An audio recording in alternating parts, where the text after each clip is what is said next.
Hola, bienvenidos a la segunda sesión de Economía Política. Hoy vamos a hablar sobre cómo entender los indicadores económicos básicos.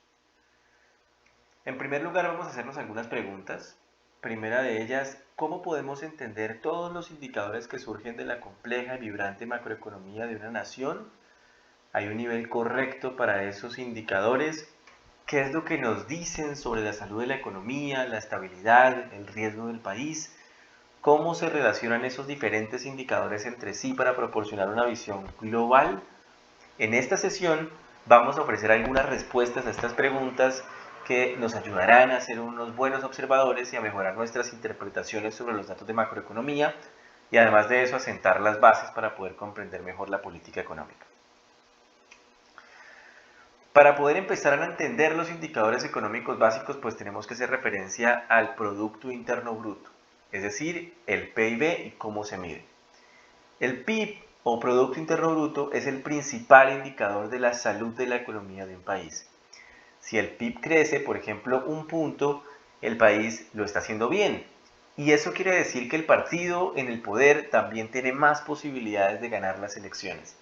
En caso contrario, la economía está en crisis y no le va tan bien al partido político que está en el poder. Si el PIB por persona, o lo que llamamos los economistas también PIB per cápita, es alto, el país se considera rico, mientras que si el PIB es bajo, es un país en vía de desarrollo o emergente o simplemente pobre.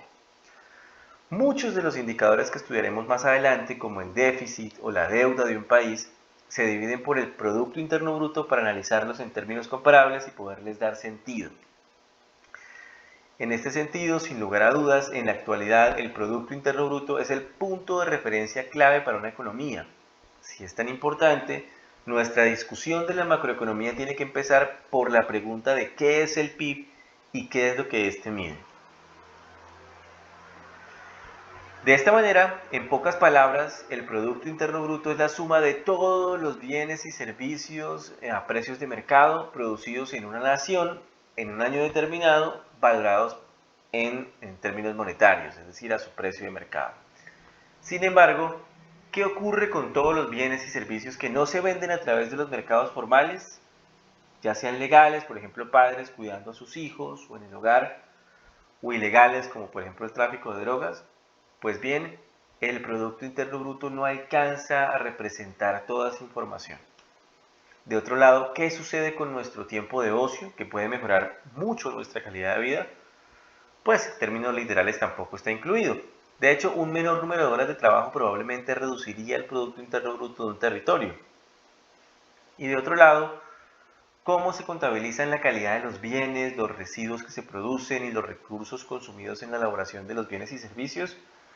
Pues digamos que ninguno de ellos forma parte estricta de los cálculos del Producto Interno Bruto, aunque la contabilidad nacional ha empezado a incorporar cuentas ambientales para poder hacerlo, pues todavía no hace parte como de los cálculos formales del Producto Interno Bruto. En ese concepto, pues es muy importante que ustedes luego cuando tengan tiempo puedan revisar, por ejemplo, estas discusiones de qué suceden, por ejemplo, con el hecho algo deprimente de que más PIB no parece hacernos más felices. Y entonces hay una discusión de Richard Layard en la que se trata de forma muy provocadora la relación entre la felicidad, la economía y la política del gobierno, que los invito a leer y ahí les dejo el enlace.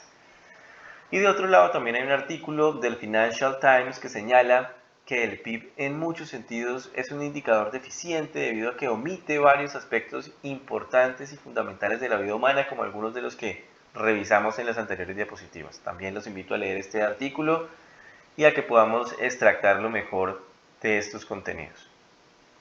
Pero como por el momento es la mejor fotografía, la mejor radiografía que tenemos instantánea de lo que está sucediendo en la economía, en un momento dado, pues seguimos confiando en el Producto Interno Bruto como un indicador estándar para decirnos cómo de bien lo están haciendo nuestros países desde el punto de vista económico. Muy bien, en ese sentido, pues revisemos ahora sí un poco datos de qué es el PIB y cómo podemos entenderlo mejor a partir de cifras reales, ¿no? Si analizamos los países tomando el Producto Interno Bruto como punto de referencia, pues obtenemos una imagen como la que vemos al lado derecho de la pantalla, Y ahí tenemos la participación de cada uno de los países con base en su Producto Interno Bruto. El tamaño, por supuesto, del color, el tamaño de la figura de cada país está directamente proporcional al tamaño de su Producto Interno Bruto. Por ejemplo, acá vemos que Estados Unidos tiene una amplia participación con el 24%, seguido de China, Japón, India, Alemania, Brasil, en fin, hay bastantes países que se destacan. Vamos de ahora en adelante, desde las siguientes diapositivas, a comparar dos formas de mirar el Producto Interno Bruto. Una de ellas es el Producto Interno Bruto de manera nominal, que es el ejemplo que estamos, por ejemplo, viendo en este momento en la parte derecha de la pantalla, y quiere decir a los precios del mercado, es decir, a los precios del año en el que se toman las cifras.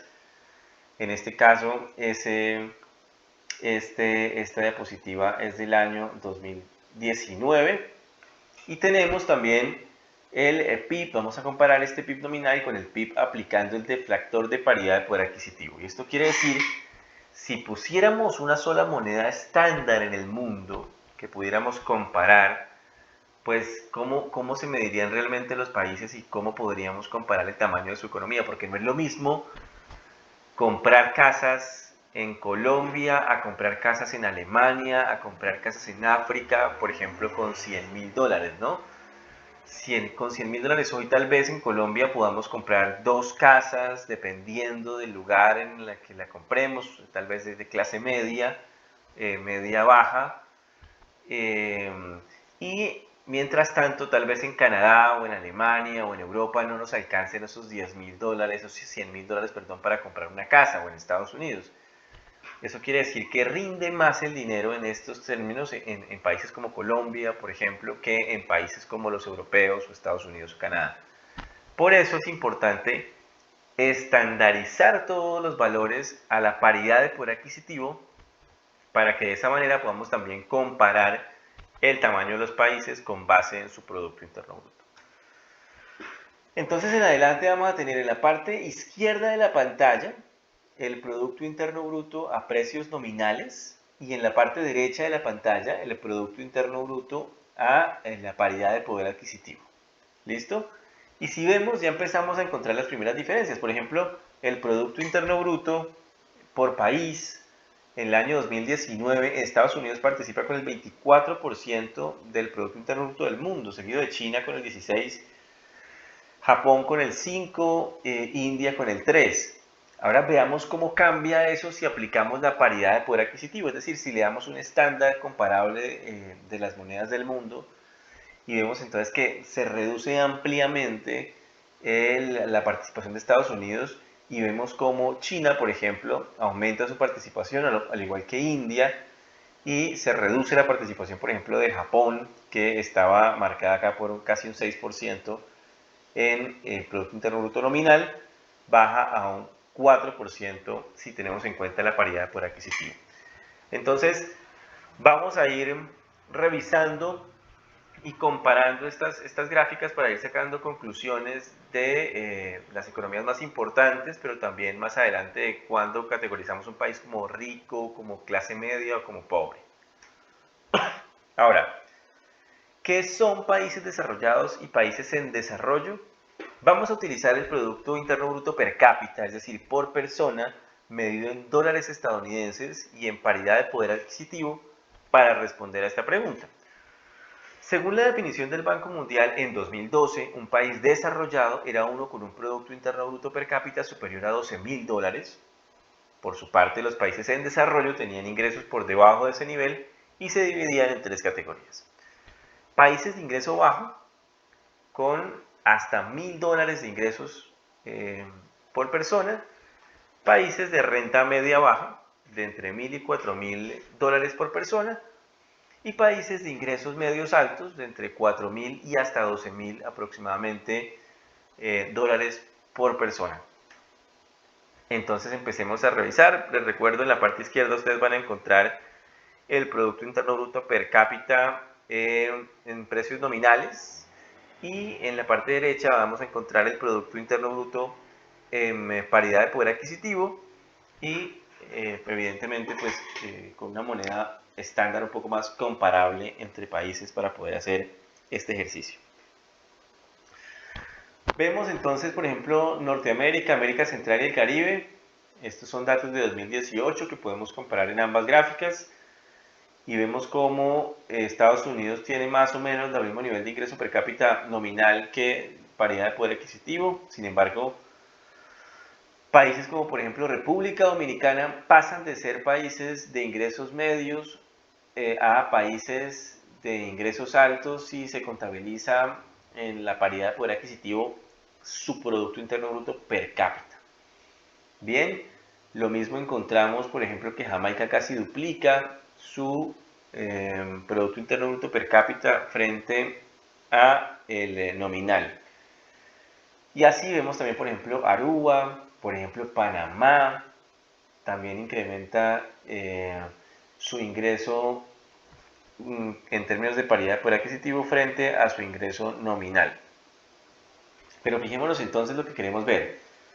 Revisemos todos los países que superan los $12,000 y veamos entonces en Norte, Centroamérica y el Caribe cuáles son los países que son considerados desarrollados por su nivel de ingreso per cápita y cuáles no. Y evidentemente, por ejemplo, Haití no alcanza a ser parte de esos países desarrollados, ni Belice, ni Guatemala, ni El Salvador, ni Honduras, ni Nicaragua, ni Jamaica, porque ninguno de estos países, al igual que Dominica, supera los $12,000. Lo mismo pasa con San Vicente y las Granadinas. Bien, ahora revisemos Sudamérica y vemos entonces que si lo viéramos como Producto Interno Bruto per cápita en términos nominales, Colombia y casi que ningún país de América Latina, a excepción de Chile y Uruguay, serían países considerados desarrollados. Pero si comparamos con la paridad de poder adquisitivo, este Producto Interno Bruto per cápita, pues Colombia, por ejemplo, ya entra a ser parte de los países desarrollados de acuerdo a su nivel de ingreso por persona, al igual que Perú, al igual que Chile, Argentina, Uruguay, Paraguay, Brasil y Surinam. Los únicos países que no serían, en este caso, considerados países desarrollados serían Guyana, Bolivia y Ecuador para el caso de Sudamérica. Luego, si revisamos Europa, pues evidentemente, fíjense que todos los países superan los $12,000, que fue el rango que estableció en el 2012 esta organización internacional, y entonces vemos que en el caso de Europa hay muy pocos países que no hacen parte de los países desarrollados, y vemos que la mayoría de ellos son de Europa Oriental, por ejemplo, Moldavia, por ejemplo, Ucrania, Georgia, Armenia, por ejemplo, Kosovo, Serbia, Bosnia y Herzegovina alcanza a ser parte porque superan los 12,000. En fin, los países de Europa Oriental son los que generalmente podemos categorizar como países en vías de desarrollo, países que aún no poseen ingresos altos en términos de poder, de paridad de poder adquisitivo. Si vemos el continente australiano y Oceanía, básicamente Australia y Nueva Zelanda son los países que serían categorizados como desarrollados. El resto de países, ni las Micronesias, ni Nauru, ni las Islas Salomón, ni Papúa y Nueva Guinea, ninguno de estos países, islas, serían categorizados como países con ingresos altos o países desarrollados. Y finalmente en Asia, la mayoría de países también, o gran parte de los países podrían ser considerados como desarrollados por su nivel de ingreso per cápita, a excepción, por ejemplo, de Uzbekistán, a excepción de Bután, de Nepal, de Pakistán, de la India, de Bangladesh, de Laos, de Camboya, de Vietnam. Hay algunos países que todavía no alcanzan a considerarse, Filipinas, como países desarrollados en Asia, bastantes de ellos. Y fíjense ustedes acá los Emiratos Árabes, aquí está Qatar, Bahrein, Arabia Saudita, Emiratos Árabes Unidos, que tienen ampliamente superan los $12,000 de referencia para ser considerados países de ingresos altos o países desarrollados. Y finalmente en África vemos el contraste, y es que casi ningún país, ni en precios nominales, ni en paridad de poder adquisitivo, es considerado como un país de ingresos altos o como un país rico. En este contexto ustedes pueden ver que básicamente Guinea Ecuatorial, Mauritania son los países con Botswana, Sudáfrica, Túnez, Argelia, Egipto, que pueden llegarse a considerar de ingresos altos o desarrollados. Casi que el resto, por ejemplo, el Congo, por ejemplo, Angola, Tanzania, Malawi, Mozambique, Zimbabue, son países que tienen ingresos bastante bajos y no alcanzan a ser categorizados como países de ingresos altos o países desarrollados. Hasta ahí entonces podemos darnos cuenta cómo el Producto Interno Bruto per cápita puede hacernos identificar de alguna u otra manera o categorizar, caracterizar a una población como desarrollada o como de ingresos altos de acuerdo a cómo tienen su nivel de ingresos per cápita, que básicamente es el Producto Interno Bruto dividido por el número de habitantes que tiene ese territorio. Otra forma de entender qué es ese Producto Interno Bruto es el famoso flujo circular de la renta, que básicamente nos cuenta cuáles son los actores que hacen parte de la economía, qué actividades desarrollan y cómo podemos desde la política tratar de malabarear para poder influir en esa dinámica y mantener de manera estable la economía de un territorio. En ese sentido, pues empezamos por las unidades básicas de la economía, que son los hogares.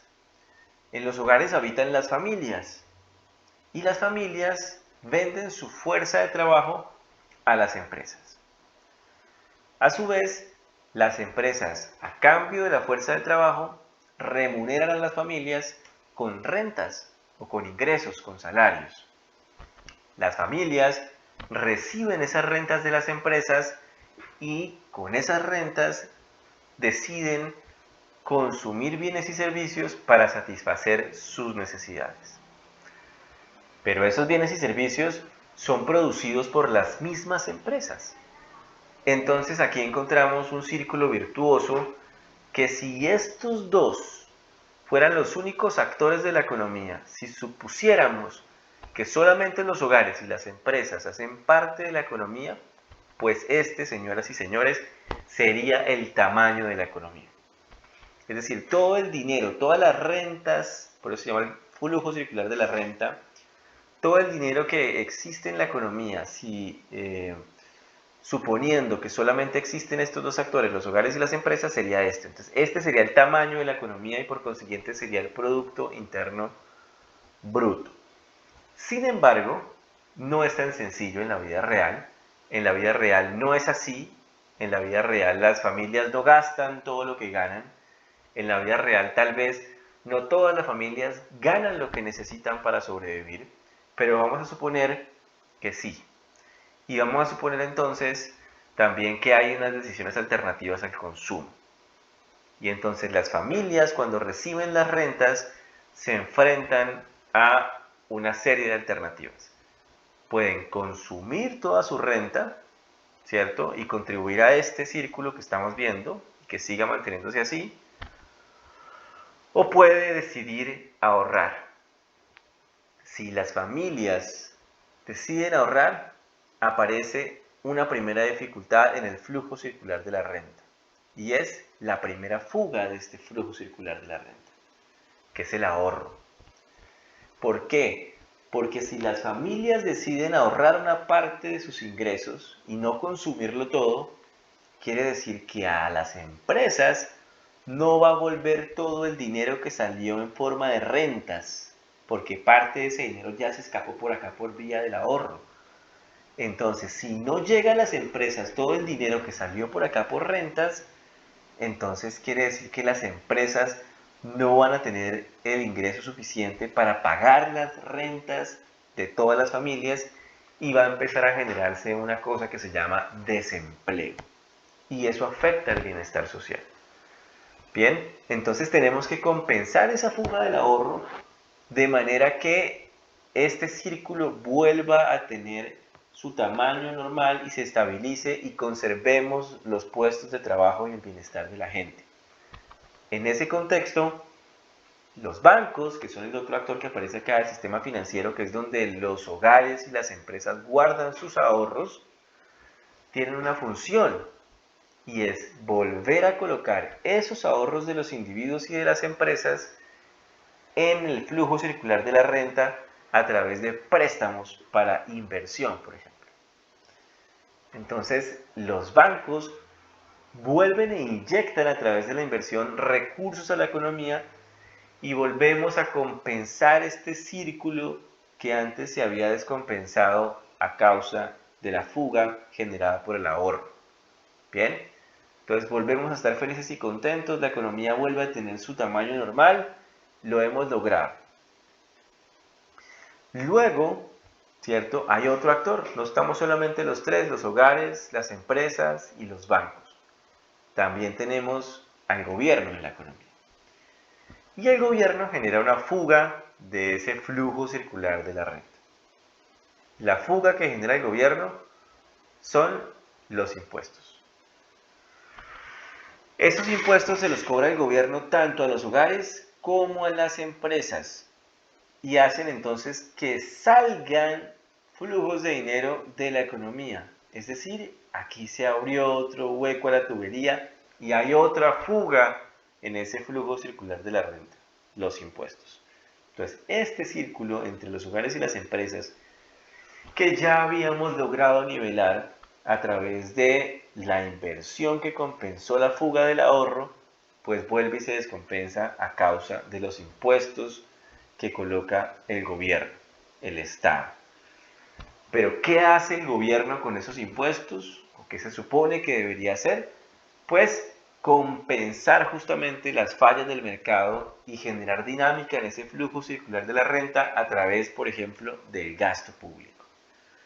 El gasto público es el consumo del gobierno, pero también la generación de empleo del gobierno, la construcción de infraestructura, de carreteras, de viviendas, la generación de empleo. Todo eso es dinero que devuelve el gobierno a través de gasto público al flujo circular de la renta y entonces la fuga que había generado los impuestos se compensa con el gasto público y volvemos otra vez a tener, ¿cierto?, este círculo inicial entre los hogares y las empresas de un tamaño normal, de un tamaño que me está conservando los puestos de trabajo en la economía y entonces estamos conservando también el bienestar o las condiciones mínimas de bienestar para la gente. Sin embargo, los hogares, las empresas, los bancos y el gobierno no son los únicos actores que hacen parte de la economía. Además de esos actores, también hace parte de la economía el comercio exterior, el resto del mundo. No estamos solos en este planeta, hay más países y nosotros comerciamos con esos otros países. Por ejemplo, compramos bienes y servicios de otros países y los importamos a, en este caso, Colombia. ¿Listo? Esas importaciones, sin embargo, a pesar de que son entradas de bienes y servicios al país, es salida de capitales, porque el dinero con el que se pagan esos bienes y servicios importados sale del país hacia los proveedores que nos vendieron esos productos. ¿Cómo hacemos entonces para compensar esa fuga? Ya habíamos otra vez equilibrado este círculo entre los hogares y las empresas y vuelve y se nos desequilibra con esta fuga generada por las importaciones. ¿Cómo hacemos para estabilizar eso? A través de las exportaciones. Si promovemos que nuestros productores y nuestros empresarios del país exporten más, eso quiere decir que van a llegar más capitales, más ingresos, más renta al país y volvemos otra vez a compensar el tamaño de este círculo, el tamaño de la economía, que sería entonces la relación inicial entre los hogares y las empresas. Y de esta manera tenemos también herramientas desde la política para poder comenzar a estimular o desestimular algunas de esas fugas o de esas inyecciones para mantener la dinámica económica estable. Veamos que Si esto conserva su tamaño, se conservan los puestos de trabajo, se conserva la renta de los hogares y se conservan condiciones mínimas de bienestar para la gente. Mientras que si alguna de estas fugas empieza a superar las inyecciones, es decir, si este círculo se contrae, este círculo inicial, pues puede haber unas pérdidas de puestos de trabajo que lleven a una caída en el bienestar de la gente a causa del desempleo y de la falta de oportunidades. De otro lado, entonces lo preferible desde la política para poder influir la economía es mantener este círculo del tamaño actual o preferiblemente que se expanda el círculo, es decir, que las inyecciones a este diagrama de flujo circular sean mayores a las fugas. Eso es preferible a que se contraiga el círculo. En resumen, tenemos por un lado las fugas, que son el ahorro, los impuestos y la importación, pero tenemos herramientas también para compensar esas fugas, que son las inyecciones, como la inversión, el gasto del gobierno y las exportaciones. Cuando las salidas igualan a las entradas en el flujo circular o en el PIB, este será estable. Si las salidas son más grandes que las entradas, la economía se va a contraer. Y si las salidas son más pequeñas que las entradas, si las salidas son más pequeñas que las entradas, este círculo se va a expandir. Bien, entonces ahora veamos cómo crecemos, porque finalmente acá sabemos que debemos mantener el tamaño del círculo al menos o tratar de que se expanda, pero ¿será que si crecemos también mucho y crecemos muy rápido, eso es saludable para la economía? Pues son las preguntas que siguen. Por ejemplo, ¿cuál sería la tasa de crecimiento correcta? ¿Deberíamos crecer tan rápido como sea posible? ¿Cómo podemos darle sentido a todos estos datos? Pues bien, la mejor manera de hacerlo es con el PIB potencial como referencia del ciclo económico. Bien, vamos a ver entonces qué tan rápido deberíamos crecer para no afectar los indicadores macroeconómicos que además del Producto Interno Bruto vimos antes son el desempleo y la inflación. Y tenemos entonces que el crecimiento potencial del Producto Interno Bruto, ¿cierto?, tiene como referencia dos factores. Primero, la productividad, y la productividad es el Producto Interno Bruto dividido por el número de trabajadores, es decir, esta formulita sería más o menos Producto Interno Bruto dividido número de trabajadores, y eso lo que quiere decir básicamente es que si yo con menos gente, es decir, si mi numerador es más pequeño, ¿cierto?, puedo tener un resultado de esta fracción más grande. Lo que quiere decir es que si yo necesito menos gente para poder hacer el Producto Interno Bruto, pues tengo mayor productividad. Si menos personas, comparados con otro país, pueden hacer el mismo valor de Producto Interno Bruto, pues las personas que necesiten menos gente para hacerlo son personas que hacen parte de territorios productivos. Bien, entonces la productividad es hacer más con menos fuerza de trabajo, y eso implica que necesitamos cada vez mano de obra más preparada, más educada, que sepa más lo que está haciendo para que pueda aprovechar mejor el tiempo y hacer más con la misma o con menos cantidad de horas de trabajo que en otros países. Y el otro factor a partir del cual podemos revisar el crecimiento potencial del Producto Interno Bruto real es la fuerza laboral, que es el número de personas que están disponibles en la economía, ya sea que estén trabajando o buscando trabajo. ¿Listo? Entonces, si sumamos estos dos factores, el crecimiento de la productividad por un lado, es decir, que cada vez menos personas pueden hacer más trabajo, eso no quiere decir que se dediquen más tiempo a él, sino que lo hagan de manera más inteligente, más el crecimiento de la fuerza laboral, es decir, más el crecimiento del número de personas que están disponibles en la economía para trabajar, nos da el crecimiento potencial del PIB real. Es decir, esa tasa de crecimiento a la que deberíamos crecer está basada en la productividad y en la fuerza de trabajo. Revisemos entonces algunos ejemplos. Estos son cálculos propios con base en información del Banco Mundial. Tenemos la línea azul, que es el crecimiento de la productividad. Tenemos la línea roja, que es el crecimiento de la fuerza laboral. Y tenemos la línea verde, que es la sumatoria de estos dos crecimientos, de estas dos variaciones, y que es el crecimiento potencial del PIB real. Es decir, nuestro crecimiento potencial está basado en estos dos factores, ¿no? El crecimiento de la productividad y el crecimiento de la fuerza de trabajo. Entonces veamos qué ha pasado en el mundo, en Latinoamérica y el Caribe, y en Colombia, en estos tres variables.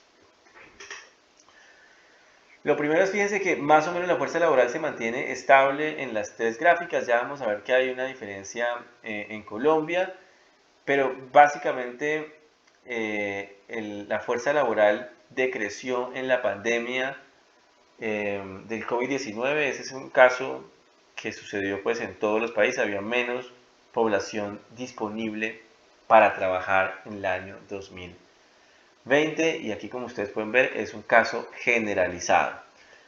De otro lado, veamos cómo ha variado la productividad en el mundo. Es la línea azul, y vemos que el único año en el que ha estado por debajo de cero, es decir, en el que ha sido un crecimiento negativo de la productividad del planeta, ha sido en el año 2009, 2010, cuando la crisis financiera global. Y fíjense ustedes que como la línea verde es la sumatoria de la azul y la roja, la que más compense es la que más la arrastra. Entonces, como hubo una disminución bastante considerable de la productividad en el año 2009-2010, pues eso jalona el crecimiento del PIB también casi a niveles de cero o niveles negativos en ese mismo periodo de tiempo. Ahora revisemos qué ha pasado en Latinoamérica. Latinoamérica ha sido algo más volátil que el mundo. Vemos que ha estado varios años por debajo del cero, es decir, ha sido decrecimientos de la productividad, por ejemplo, a finales de los 90, a mediados de los 90, finales de los 90, principios de los 2000, en el 2009 también con la crisis financiera, y en el 2020, fíjense ustedes que la pandemia elevó la productividad en Latinoamérica, porque ahora necesitábamos trabajar de una manera diferente, ¿no? Un poco más incluyendo tecnología y conocimientos aplicados al trabajo que estamos desarrollando. Eso por un lado.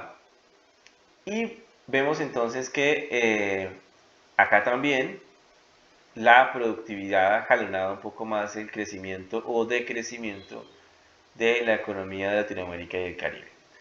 Por otro lado tenemos a Colombia, en donde también pues presentamos algo un poco más inestable, la fuerza de trabajo, que es la línea roja. Evidentemente pues compartimos la caída de la fuerza de trabajo en el año 2020 a causa de la pandemia, pero tenemos también dos picos negativos bastante fuertes relacionados con el decrecimiento de la productividad. Esto fue a finales de los 90, principios de los 2000, que la productividad cayó por debajo del cero a niveles negativos de crecimiento, y por acá también a causa de la crisis financiera tuvimos un decrecimiento de la productividad bastante importante. Sin embargo, el aumento de la fuerza de trabajo en ese mismo periodo de tiempo, 2009-2010, generó que el potencial crecimiento del Producto Interno Bruto, que es la línea verde, pues no llegara a niveles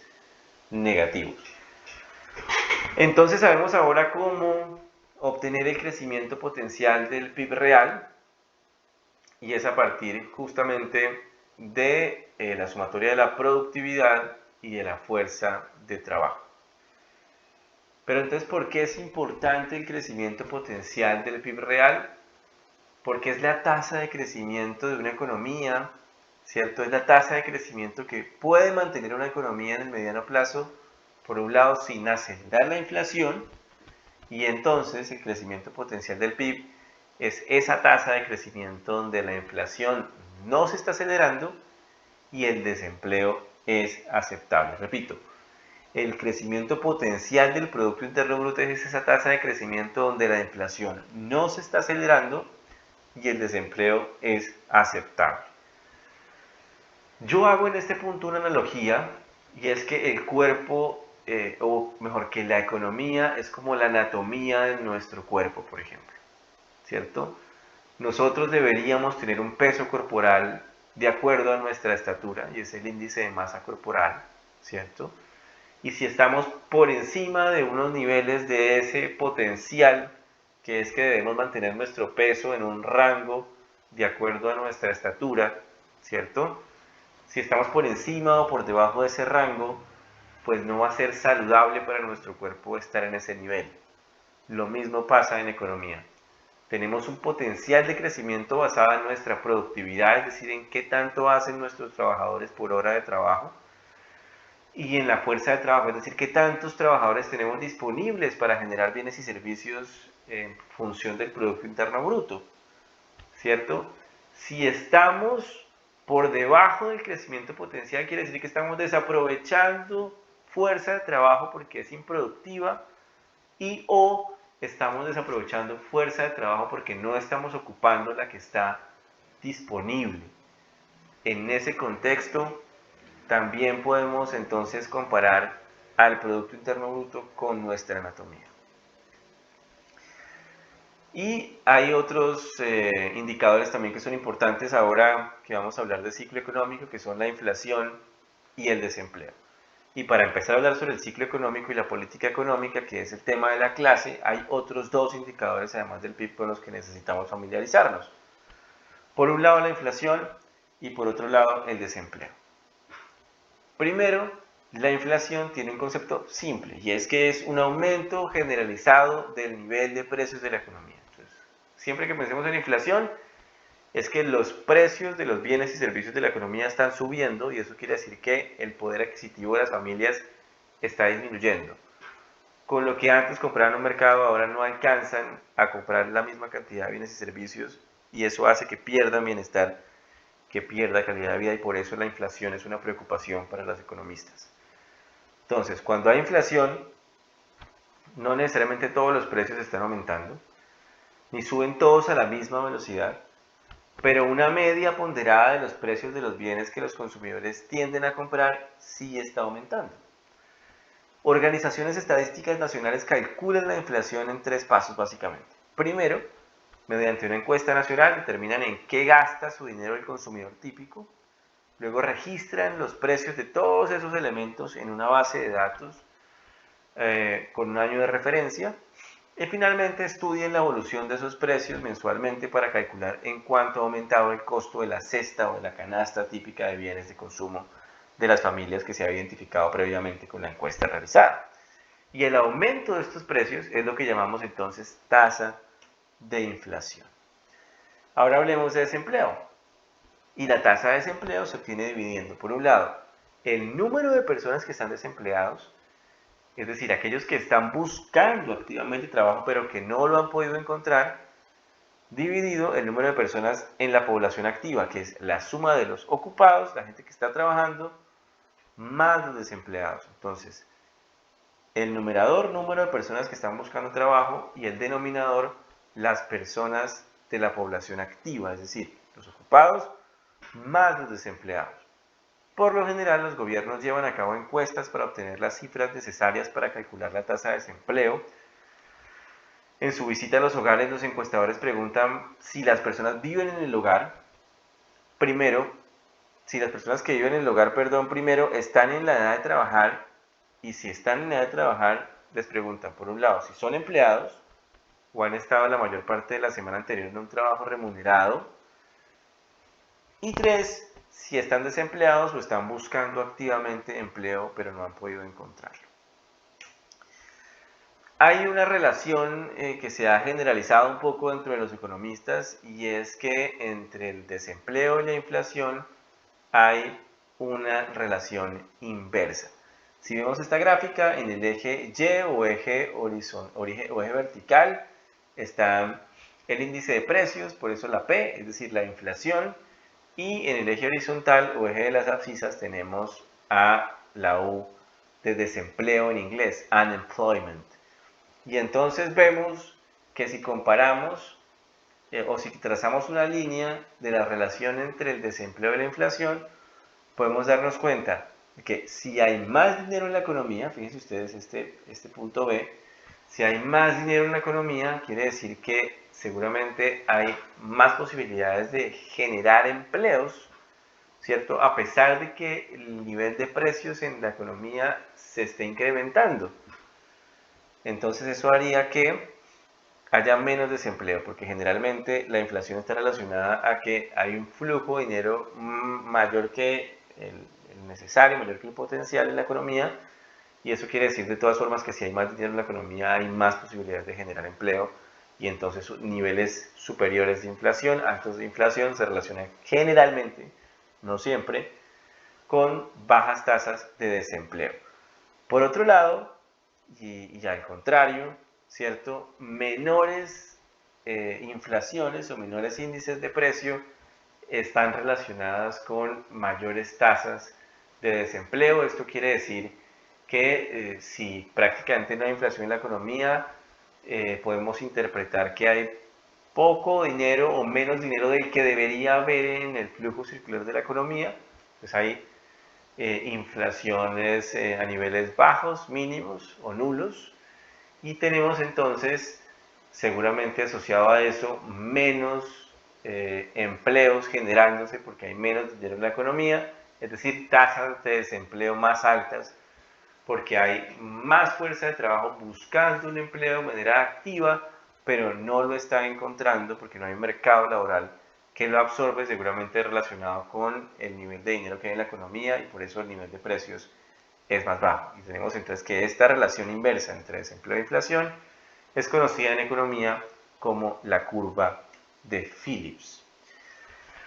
Y entonces ahora sí, ya con estas tres variables, sabiendo qué es el Producto Interno Bruto, viendo cómo el producto nos sirve para comparar países en ingresos por persona, y viendo también que hay preocupaciones muy importantes en economía alrededor de los temas de la inflación y el desempleo, y que hay un potencial al que podemos crecer que depende de la productividad y la fuerza de trabajo, que es el crecimiento potencial del PIB, pues vamos a identificar unas brechas y vamos a ver cómo formulamos a partir de la identificación de esas brechas políticas para poder corregir las fallas y las fugas en ese diagrama de flujo circular de la economía. Entonces, las brechas que vamos a identificar, ¿cierto? Las brechas de producción son la diferencia entre cuánto estamos creciendo en términos reales, cuánto estamos creciendo, a qué ritmo, y cuánto deberíamos estar creciendo si queremos estar en el lugar ideal. Luego, la brecha de producción puede ser positiva cuando estamos creciendo demasiado rápido o por encima de nuestro potencial. Pero también podríamos tener una brecha de producción negativa, que es cuando estamos creciendo más lento o por debajo de lo que quisiéramos, de acuerdo a nuestro potencial. Por debajo de lo que deberíamos crecer, si quisiéramos una inflación y un desempleo razonables. Finalmente, estamos creciendo justo donde deberíamos, o mejor, si estamos creciendo justo donde deberíamos, no hay brecha de producción. Entonces vamos a verlo en una gráfica, que las gráficas siempre nos ayudan a entender mejor los temas. Y tenemos entonces acá en el eje vertical, eje de las ordenadas, el PIB real. Entonces por acá es los diferentes valores que puede tomar el PIB real, y de esta manera pues lo vamos a ver que así ha sido. Y tenemos en el eje de las abscisas o eje X al tiempo. Entonces esta línea que ustedes ven acá une los diferentes puntos en el tiempo, ¿cierto?, en los que se ha posicionado el PIB real. Entonces por acá tenemos un valor de PIB real bajito, por acá tenemos un valor de PIB real alto, por acá tenemos un valor de PIB real bajito. ¿Listo? A través del tiempo. Y tenemos, ejemplificando el crecimiento potencial del PIB, esta línea negra. Entonces, lo que esté por debajo del potencial quiere decir que el Producto Interno Bruto real creció por debajo de su potencial. ¿Listo? Y si está por encima, quiere decir que el Producto Interno Bruto real creció más allá de su potencial. Por eso esta línea roja pues es la dinámica a través del tiempo del Producto Interno Bruto real. Veamos entonces los diferentes comportamientos. Si crecemos por encima de nuestro potencial, pongámosle sentido común, ¿cierto? Quiere decir que hay más dinero en la economía del que debería haber y entonces eso hace que se genere una brecha inflacionaria, que es cuando la inflación tiende a subir, al mismo tiempo el desempleo tiende a caer, ya lo vimos, porque suponemos que hay más dinero en la economía por el hecho de que también tenemos índices de inflación superiores. De otro lado, si identificamos una brecha negativa, es decir, una diferencia negativa entre el Producto Interno Bruto real y lo que deberíamos haber crecido, pues esta la identificamos como una brecha recesiva. Y en estos casos, en estos escenarios, la inflación disminuye, sin embargo, hay una creciente tasa de desempleo, como veíamos ahora en la relación inversa mostrada por la curva de Phillips. Solo cuando estamos en este nivel potencial podemos conseguir buenas noticias tanto de inflación como de desempleo. Pero incluso en ese punto no está garantizado que haya siempre buenas noticias de inflación y desempleo. Por eso, el objetivo de la política económica, que es esta clase que estamos viendo acá, debe ser aproximarse lo que más se pueda el crecimiento del PIB real a su tasa potencial e intentar mantenerlo en ese lugar, porque ese lugar nos ayuda a conservar niveles óptimos de inflación y aceptables de desempleo. Ahora, una economía es un ente vivo, vibrante, y sujetarla a una cierta tasa de crecimiento es mucho más difícil de lo que parece. La mayoría de nosotros vivimos en economías de libre mercado, lo que significa que casi todas las decisiones económicas claves están tomadas por individuos que son productores o trabajadores o inversores y o consumidores y que están pensando en su propio objetivo y en maximizar su propia satisfacción y sus ganancias. Por lo tanto, es perfectamente posible que una economía crezca demasiado rápido o demasiado lento durante largos periodos de tiempo. Los políticos, sin embargo, también pueden tratar de corregir esta tendencia, pero no siempre son capaces de hacerlo. En las próximas sesiones vamos a explorar algunas de las formas en que se puede intervenir para que la economía esté más cerca del punto ideal, que es el crecimiento potencial del Producto Interno Bruto. Los invito a que realicen la actividad complementaria de esta sesión, a que lean el capítulo 2 del libro guía y a que respondan las preguntas de este formulario que están en el enlace del blog del curso. Muchísimas gracias de verdad, muy amables por haber estado en esta segunda sesión de Economía Política.